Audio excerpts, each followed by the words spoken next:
Hari ini adalah sidang keempat kalau nggak salah, di mana hari ini adalah saksi kunci, yaitu saya sebagai pelapor.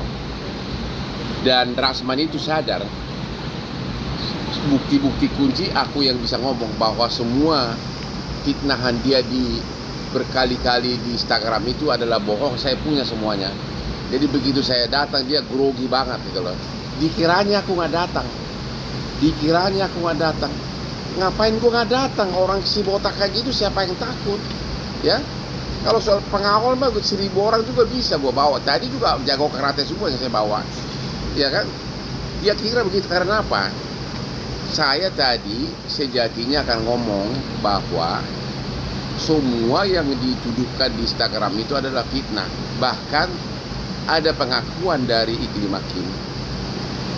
Pertama kali Iklim Hakim dihubungi oleh manajernya si Rahmat adalah janjinya iming-iming mau dikasih kerjaan, agar Iklim Hakim tahu. Sesudah dia tahu, sesudah viral ada masalah saya dengan Iklim Hakim, dia berusaha lah masuk sebagai kuasa hukumnya, karena si botak itu, si Rasman itu dendam banget sama Gae, karena dikiranya dia dipecat oleh Richard Lee sebagai pengacaranya. Dikiranya gara-gara aku merebut Richard Lee sebagai klien.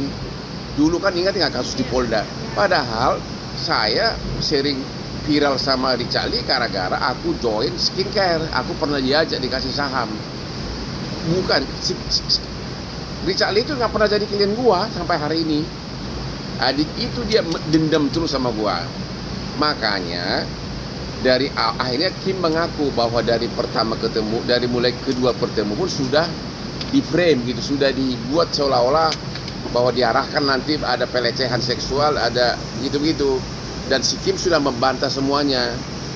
Dan si Kim juga mengaku dari mulai pertemuan kedua dan sebagainya sudah diiming-iming, dibujuk, mau nggak jadi istri ke-8. Itu pengakuan pengacaranya. Iya, itu akan saya buka nanti di persidangan semuanya. Jadi dia grogi gitu loh. Dia dengan angkuhnya merendahkan hakim, bikin ricuh. Bahkan ada kuasa hukumnya bernama Firdaus naik ke meja sidang, menginjak-injak meja sidang pengacara pakai jubah. Itu adalah pertama kali dalam sejarah pengadilan Indonesia. Dan tadi saya sudah kirim surat pengaduan ke Ketua Mahkamah Agung agar dia yang menginjak-injak meja sidang itu dilarang untuk praktek sebagai pengacara di seluruh wilayah hukum Indonesia. Gitu loh, ya. Bang, tapi tadi awal pemicunya sampai ada huru-hara keributan di pengadilan itu seperti apa sih, Bang? Pemicu awalnya gitu. Pemicu awalnya dia keberatan kalau sidangnya tertutup. Dia melawan hakim, padahal itu kan kewenangan hakim. Kan ya saya nggak tahu, aku juga nggak tahu bahwa bakal sidang tertutup. Jadi kan seluruh pengunjung, karena padahal dia sudah mempersiapkan live TikTok gitu loh.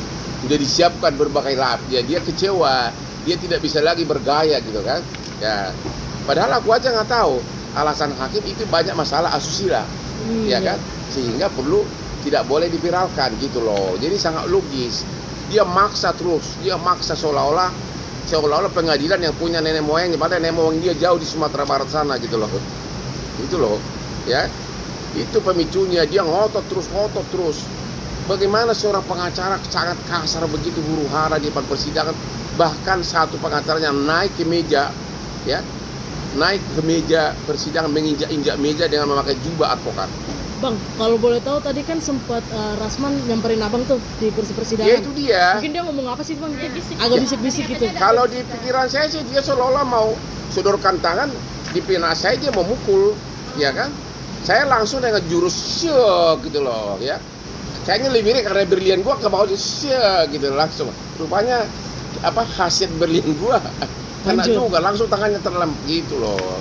Untung saya nggak pukul dia. Karena gini-gini sehat nih olahraga tiap hari.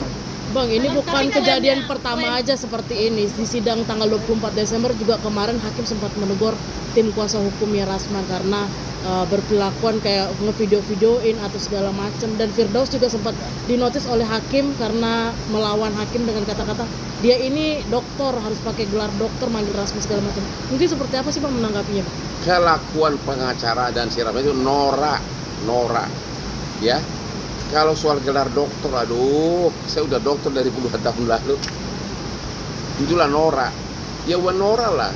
Kasusnya pun kasus-kasus kecil, ya norak. Jadi makanya orang-orang kayak gitu saya cuek aja. Tapi karena dituduh penjahat seks, dituduh ada kelainan seks, ya gue nggak ada maaf lagi. Istilahnya itu no point no pretend. Gue akan kejar kau secara hukum sampai dia terdakwa dan benar terdakwa. Abang tadi katanya Bang Rasman kan bilang bisikin siap-siap bertemu di persidangan segala macam. Tapi abang Apa? Siap-siap ketemu di persidangan kayak. Ya udah ketemu kok Bang. Ya, itu bohong itu. Katanya jaga Enggak. Udah pasangerin segala macam gitu. Enggak. Tapi abang nggak denger itu sama sekali. Enggak ada, dia kasih tangan begini cuma dengan jurus berlian, namanya jurus berlian. Gitu lah. Ngomong apa itu, bohong itu. Tapi pada akhirnya kan abang kan diamankan sama pihak. Itu kan tanpa diamankan, itu kan tugas orang pengadilan. Ya bodyguard gua ada 20 di situ. Ya. Tapi saya suruh tenang. Ya. Abang kok bisa sekalem itu, setenang itu, padahal kan suasana tidak. Karena aku menganggap itu si Rasman itu nggak ancaman. Gue senyum. Waktu dia datang pertama udah bergaya dia, apalah. Ya begitu dia mulai teriak, tahu nggak waktu itu? Gue gini, benar nggak? Lihat gue gitu kan? Untung nggak gue bilang gini. Cuma kan harus gue penghormati sidang kan. Apakah itu cara abang buat menaikkan? Ya pertama gue nggak takut sama siapapun, apalagi orang kayak dia. Itu orang-orang semua perantau semua. Yang saya sudah duluan maju, apa yang ditakutin? Dia bukan siapa-siapa.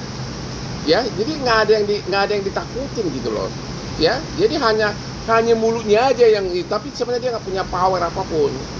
Karir juga udah jauh di belakang gue, udah jauh banget gitu loh.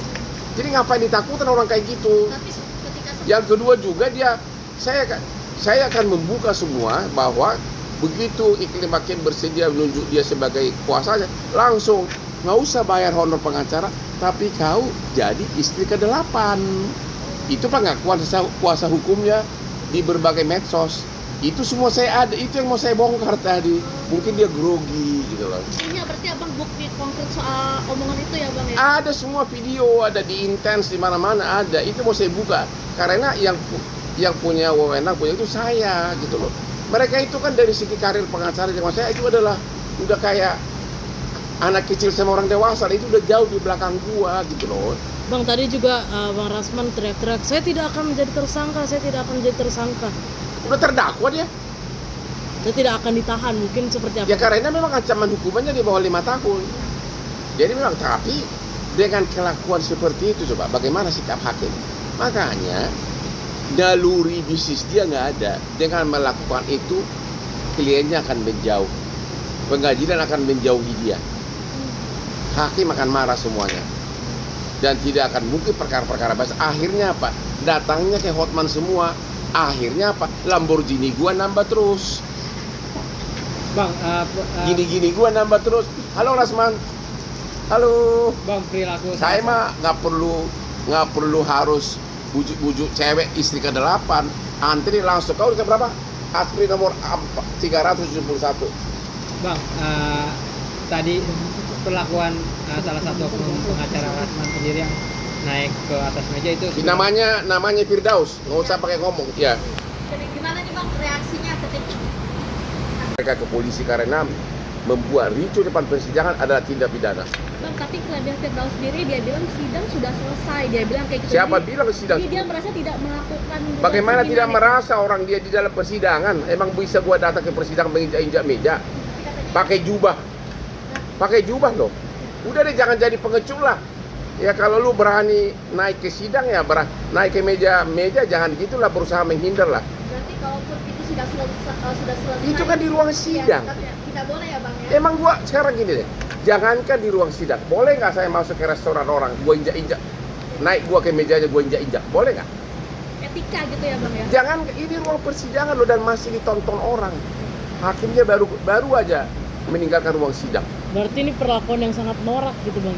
Itu penghinaan pengadilan yang sangat parah. Itu sangat parah. Mudah-mudahan dia ditindak. Entah dari mana itu asalnya itu orang. Saya sendiri nggak pernah ketemu Ju Firdaus. Gua nggak kenal, ya. Karena saya perkara gede-gede. Kalau dia mah, kalau udah pakai baju tentara, udah gitu gini-gini. Ini orang dari benua mana sih? Dari benua yang sudah ketinggalan 1000 tahun atau apa?